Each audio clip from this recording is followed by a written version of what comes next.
साथियों नमस्कार, मैं हूं एस आर गोखले। स्वागत है आपका मेरे यूट्यूब चैनल पर।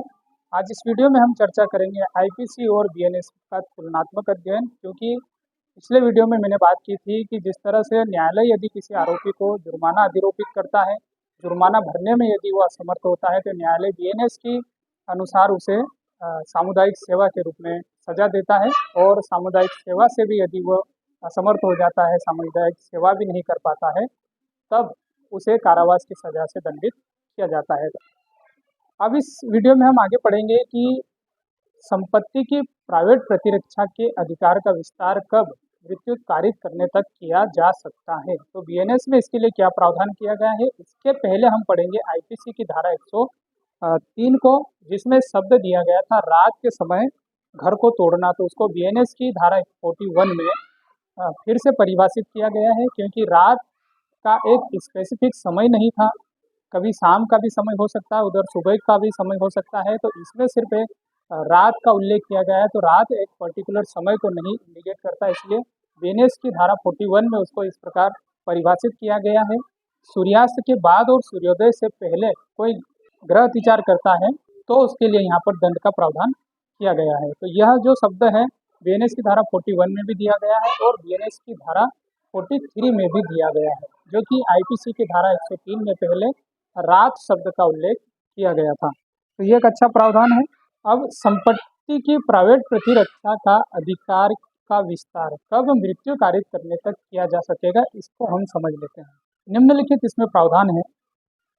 लूट, रात्रि गृह भेदन, अग्नि या विस्फोटक पदार्थ के द्वारा तंबू, जलयान जिसका उपयोग मानव निवास के रूप में किया जा रहा हो, या संपत्ति की अभिरक्षा के स्थान में कोई रिश्ती पहुंचाता है, किसके द्वारा? अग्नि या विस्फोटक पदार्थ के द्वारा।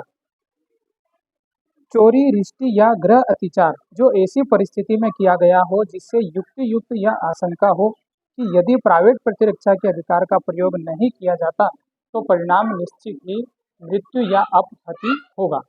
तो यह था संपत्ति की प्राइवेट प्रतिरक्षा के अधिकार का विस्तार। संपत्ति को नुकसान पहुंचाने वाले व्यक्ति की मृत्यु कारित करने तक रहेगा, उसका यह प्रावधान बीएनएस की धारा 41 में दिया गया है। अब संपत्ति की प्राइवेट प्रतिरक्षा का अधिकार कब मृत्यु से भिन्न रहेगा, उसका भी उल्लेख बीएनएस की धारा 42 में दिया गया है। तो उसके लिए क्या प्रावधान है, उसको हम पढ़ लेते हैं। धारा 41 में वर्णित भातियों के अलावा यदि चोरी, रिश्ती या आपराधिक अत्याचार हो तो प्राइवेट प्रतिरक्षा के अधिकार का प्रयोग केवल अपहानि करने तक का हो सकेगा। यहाँ पर सिर्फ अपहानि यानी कि उसे सिर्फ चोट पहुँचाने तक हो सकेगा, ताकि वो चोरी या जो रिश्ती है या आपराधिक अत्याचार है उसे रोक सके। तो ये बीएनएस की धारा 42 में एक प्रावधान है।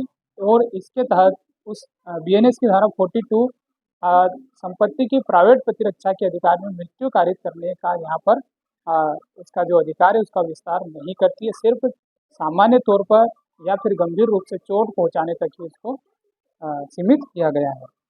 संपत्ति की प्राइवेट प्रतिरक्षा का जो अधिकार है उसका प्रारंभ कब होगा और वह कब तक बना रहेगा, इसका उल्लेख बीएनएस की धारा 43 में दिया गया है। तो इसको हम समझ लेते हैं। जब संपत्ति के संकट की युक्तियुक्त आशंका हो, चोरी के विरुद्ध अपराधी के संपत्ति सहित पहुंच से बाहर हो जाने तक, या लोक प्राधिकारियों की सहायता अभिप्राप्त कर लेने तक, या संपत्ति प्रत्युद्धृत हो जाने तक संपत्ति की प्राइवेट प्रतिरक्षा का अधिकार प्रारंभ हो जाता है और तब तक बना रहता है। लूट के मामले में क्या होगा? लूट के विरुद्ध तब तक बना रहेगा जब तक अपराधी किसी की मृत्यु या अपहति या सतोष अवरोध करता रहता है, यहाँ पर कंटिन्यूटी को दर्शा रहा है, या प्रयत्न करता रहता है, या तत्काल मृत्यु, तत्काल अपहति या व्यक्तिक अवरोध का भय बना रहता है, तब भी संपत्ति की प्राइवेट प्रतिरक्षा का अधिकार प्रारंभ हो जाता है। और जब तक भय बना रहता है तब तक यह अधिकार भी बना रहेगा।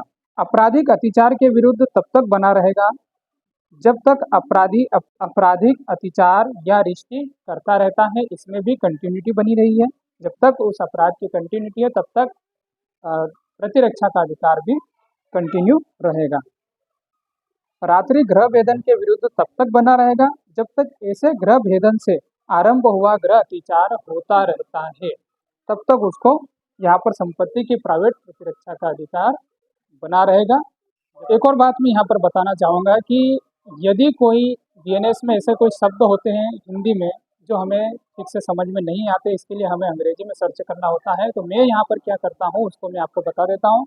यहाँ पर ये जो वीडियो आपके सामने दिखाई दे रहा है, सबसे पहले मैं उस शब्द को हिंदी में गूगल ट्रांसलेट पर टाइप करके उसको अंग्रेजी में ट्रांसलेट करता हूँ। अंग्रेजी में ट्रांसलेट होने के बाद फिर भी यदि हमें समझ में नहीं आता है तो हम अंग्रेजी वाले शब्द को कॉपी करके फिर से वहाँ पर पेस्ट करेंगे और लैंग्वेज चेंज करेंगे, यानी कि अब अंग्रेजी वाले इस शब्द को हिंदी में ट्रांसलेट करेंगे, तब हमें पता चल जाएगा कि यहाँ पर किस प्रकार उसका अर्थ है। तो अभी के लिए जैसे इसमें मैंने लिया है ग्रह अतिचार क्या होता है, तो ग्रह अतिचार को आपने यहाँ पर इस प्रकार मैंने सर्च किया, आप उसको देख सकते हैं। अब बीएनएस की धारा 48 जो कि एक नया प्रावधान जोड़ा गया है, इसमें यह दिया गया है कि भारत में अपराध को भारत से बाहर यदि कोई दुष्प्रेरण करता है तो इसको हम एक विस्तार से और इसमें जो संदर्भ दिया गया है या दृष्टांत दिया गया है उसके माध्यम से यदि हम इसको समझेंगे तो ये आपको आसानी से समझ में आएगा।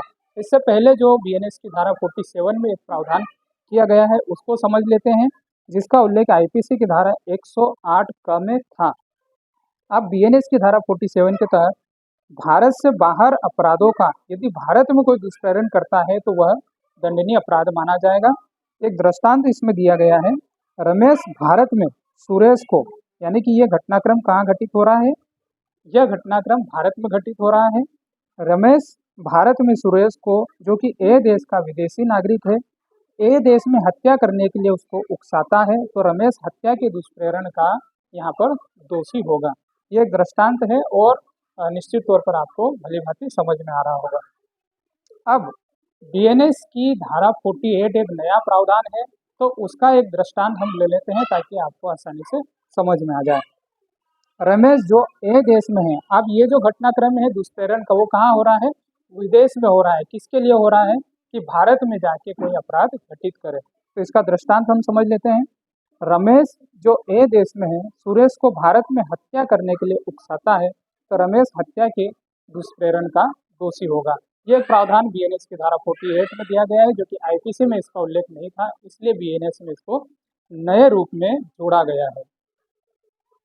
बीएनएस की धारा 96 का भी एक महत्वपूर्ण योगदान है, क्योंकि यह बालकों से संबंधित है और जैसा कि बालक को एक अलग तरीके से बीएनएस में परिभाषित किया गया था, जेंडर सहित परिभाषित किया गया था। पहले आईपीसी में सिर्फ महिला या मेल फीमेल के रूप में परिभाषित किया गया था और अब बीएनएस में उसको मेल फीमेल और एक्सजेंडर के रूप में भी परिभाषित किया गया है। साथ ही साथ उसकी उम्र भी निर्धारित कर दी गई है कि 18 वर्ष से कम उम्र का कोई भी व्यक्ति यानी कि कोई भी उसमें बालक होगा, बालक कोई गुड़िया हो सकती, लड़की हो सकती, लड़का हो सकता है, या फिर एक्सजेंडर का कोई भी बंदा हो सकता है। बीएनएस की धारा 96 में क्या प्रावधान किया गया है, इसको हम समझ लेते हैं। अपराध करने के लिए यदि कोई व्यक्ति किसी बालक को भाड़े पर रखता है, नियुक्त करता है या नियोजित करता है, तो ऐसा नियुक्त करने वाला, नियोजित करने वाला या भाड़े पर रखने वाला व्यक्ति दोषी होगा। यौन शोषण या अश्लील सामग्री के लिए भी किसी बालक को भाड़े पर रखा जाता है या नियोजित किया जाता है या नियुक्त किया जाता है, तो भी वह व्यक्ति इस अपराध का दोषी, इस धारा के तहत दोषी होगा और उसे अधिकतम सजा यानी कि 10 वर्ष तक का कारावास और जुर्माना भी हो सकता है। ये बीएनएस की धारा 96 में इसका प्रावधान किया गया है, जो कि बहुत ही अच्छी बात है बालकों के संरक्षण के लिए, छोटे बच्चों को संरक्षण के लिए। एक और अब इसमें एक सजा का प्रावधान यहाँ पर आईपीसी में कम था, अगली धारा है आईपीसी की धारा 117, जो कि बीएनएस की धारा 57 में इसकी सजा बढ़ा दी गई है। तो प्रकरण क्या है उसको समझ लेते हैं। लोक साधारण द्वारा या 10 से अधिक व्यक्तियों द्वारा किसी अपराध का दुष्प्रेरण यदि किया जाता है, तो पहले आईपीसी की धारा 117 में मात्र 3 साल की सजा या सजा नहीं हो रही है तो उसे जुर्माना या दोनों से ही उसको न्यायालय द्वारा दंडित किया जाता था। लेकिन अब बीएनएस की धारा 57 में यह प्रावधान है कि यदि इस प्रकार का कृत्य यानी कि लोक साधारण द्वारा 10 से अधिक व्यक्तियों द्वारा किसी अपराध का दुष्प्रेरण यदि किया जाता है, तो उसे अब 7 साल की सजा व जुर्माना भी अधिरोपित किया जाएगा, यानी कि वह 7 साल की सजा का दंड का भागी भी होगा और साथ में उसको जुर्माना भी भरना पड़ेगा। तो ये एक प्रावधान यहाँ पर बीएनएस में किया गया है, जो कि इस प्रकार के अपराधों की रोकथाम के लिए काफी कारगर साबित होगा। अब बीएनएस की धारा 103(2) एक नया प्रावधान है, इसको भी समझ लेते हैं। यह मॉब लिंचिंग से संबंधित है। मॉब लिंचिंग का मतलब ये है कि भीड़ द्वारा किसी शख्स को शंका के आधार पर या फिर अन्य किसी कारण से उसको भीड़ द्वारा उस पर हमला करके उसकी मृत्यु कारित कर दी जाती है। तो यह उसे रोकने के लिए इसमें प्रावधान किया गया है। बीएनएस की धारा 103(2) यह नया जोड़ा गया है और इसमें यह प्रावधान किया गया है कि 5 या 5 से अधिक व्यक्तियों के समूह द्वारा एक साथ मिलकर किसी व्यक्ति को नस्ल, जाति, समुदाय या लिंग, जन्म स्थान, भाषा या व्यक्तिगत विश्वास के आधार पर यदि उसकी मृत्यु कारित कर दी जाती है, तो ऐसे समूह का प्रत्येक व्यक्ति दंड का भागी होगा और दंड के लिए इसमें मौत की सजा या आजीवन कारावास या जुर्माना दोनों से ही उसे दंडित किया जाएगा। तो ये बीएनएस की धारा 103(2) में एक नया प्रावधान जोड़ा गया है, जो कि मॉब लिंचिंग जैसी घटना को रोकने में काफ़ी मदद करेगा। तो साथियों, ये एक छोटा सा वीडियो था। आशा करता हूँ कि आपने इससे पहले भी जो मेरा वीडियो बनाया हुआ है बीएनएस और आईपीसी के तुलनात्मक अध्ययन पर, उसको भी आपने देखा होगा। नहीं देखा हो तो डिस्क्रिप्शन में उसकी लिंक है, वहाँ से आप देख सकते हैं। और इस वीडियो के संबंध में आपकी क्या राय है, मुझे कमेंट सेक्शन में ज़रूर लिख के बताएं। और वीडियो को लाइक करें, शेयर करें। यदि आप मेरे चैनल पर नए हैं, पहली बार आए हैं और विवेचना कार्य में यदि आप इंटरेस्ट रखते हैं, तो मेरे चैनल को सब्सक्राइब जरूर करें। Thank you for watching. मिलते हैं किसी नेक्स्ट वीडियो में।